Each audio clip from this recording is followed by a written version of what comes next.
warahmatullahi wabarakatuh. Kembali lagi di Davian Galaxy Channel. Pada video kali ini kita akan membedah buku Panduan untuk Ayah dan Ibu dari buku Halo Balita. Jadi sebelum kita banyak bercerita dan juga banyak mendongeng, kita harus lihat dulu panduan untuk ayah dan ibu. Sebelumnya di setiap buku, di setiap seri Halo Balita ini terdapat buku panduan atau petunjuk untuk orang tua. Jadi sebelum orang tua mendongeng, orang tua wajib membaca ketentuan ataupun poin-poin penting yang ada dalam buku ini. Tujuannya agar mendongengnya jadi terstruktur. Kemudian orang tua jadi tahu maksud dan juga inti-inti ataupun unsur-unsur parenting yang bisa digunakan untuk mendongeng bersama anak. Oke. Di buku panduan untuk ayah dan ibu ini lengkap sekali. Di sini ada dijelaskan tentang aspek motorik, aspek intelektual, aspek bahasa, dan juga aspek emosi, juga sosial. Kemudian ada juga untuk pengembangan anak balita, mulai dari aspek motorik, intelektual tadi yang saya sebutkan. Kemudian di sini yang saya tandai yang paling penting yaitu peran orang tua. Di sini ada 5 poin. Saya bacakan satu persatu ya.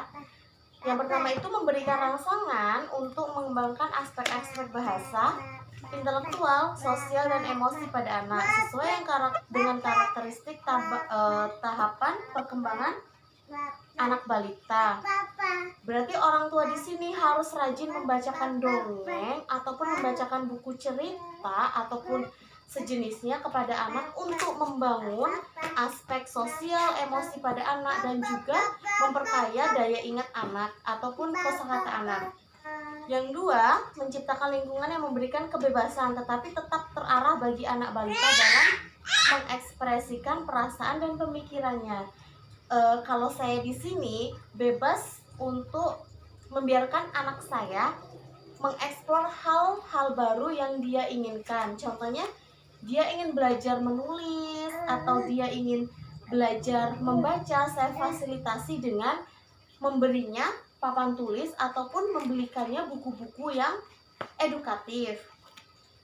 Itu bisa dicontoh ya. Kemudian yang ketiga, mengupayakan ketersediaan berbagai sumber belajar untuk menumbuhkan rasa ingin tahu anak balita seperti buku, film, kaset, dan gambar. Di sini sudah saya sediakan berbagai macam sumber ilmu pengetahuan. Yang pertama itu buku, kemudian film.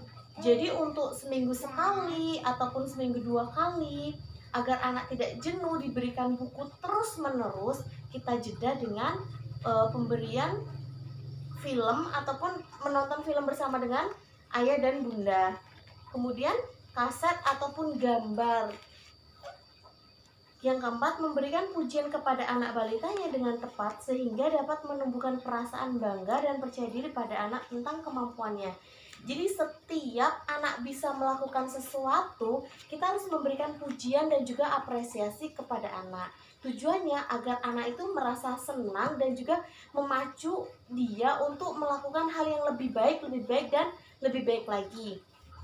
Yang kelima, menghindari kecenderungan membandingkan anaknya dengan anak lain atau dengan tokoh-tokoh dalam buku, film, kaset secara terus-menerus. Karena kondisi tersebut dapat menurunkan motivasi anak balita untuk belajar. Jadi di sini yang perlu saya tekankan, kita tidak boleh membandingkan anak kita dengan anak orang lain karena sejatinya setiap anak itu berbeda-beda. Mereka memiliki potensi yang berbeda, kelebihan dan juga kekurangan yang berbeda. Gitu. Misalnya, anak kita belum bisa berjalan. Kita tidak boleh bilang, lihat si A ataupun si B, dia sudah bisa berjalan. Kita tidak boleh bilang seperti itu. Tapi sebaiknya kita memberikan motivasi kepada anak. Ayo sayang, kita jalan, kita belajar jalan. Kalau sudah jalan, nanti kemana-mana bisa sendiri, tidak perlu digendong, gitu ya. Kemudian seandainya anak kita tidak mau belajar, kita tidak boleh membandingkan dia dengan anak yang lain. Misalnya, lihat si B itu dia rajin belajar, nilainya bagus di sekolah. Kita tidak boleh bilang seperti itu. Sebaiknya kata-katanya kita ganti dengan, ayo nak, kita belajar sama-sama, ibu bantu kamu mengerjakan PR. Jadi anak juga termotivasi untuk berbuat ataupun untuk melakukan hal yang lebih baik di sekolah maupun di rumah dengan belajar yang lebih rajin dan juga tekun. Ini juga salah satu aktivitas yang bisa menstimulus motorik halus anak dengan cara menggambar ataupun menulis. Silakan. Kita lanjut ya. Jadi di dalam buku panduan orang tua ini lengkap sekali dijelaskan bagaimana cara mendongeng, bagaimana cara mengetahui karakteristik anak, dan juga aspek-aspek atau perkembangan anak yang seharusnya kita tahu. Kemudian yang terakhir, di dalam buku ini setiap bukunya ini ada flip-flap, jadi untuk membuat anak lebih senang lagi dengan membaca dan juga mengerti ataupun memahami maksud dari isi buku ini. Kemudian di sini juga tidak kalah penting ada tips untuk mendongeng. Yang pertama, pilih tempat yang paling nyaman untuk anak agar anak fokus mendengarkan cerita kita. Orang tua memahami atau menghafalkan garis-garis besar cerita.